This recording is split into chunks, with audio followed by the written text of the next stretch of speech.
ఎవరెవరిని పిలవాలి తల్లి అని అడిగితే 14 లోకాలని బిడ్డలేనైనా 14 లోకాలు పిలవబడేటప్పటికీ గరుత్మంత స్వామికి అప్పగిస్తారండి శుభలేఖలు.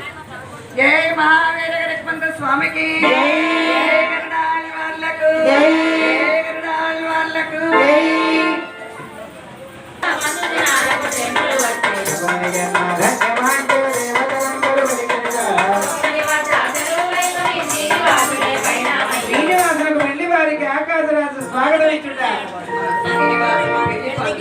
అంగరంగ వైభవంగా జరుగుతున్నాయి. పెళ్లి కుమారం చేస్తున్నారు, గౌరీ పూజలు చేస్తున్నారు, ఒడియాలు పెడుతున్నారు.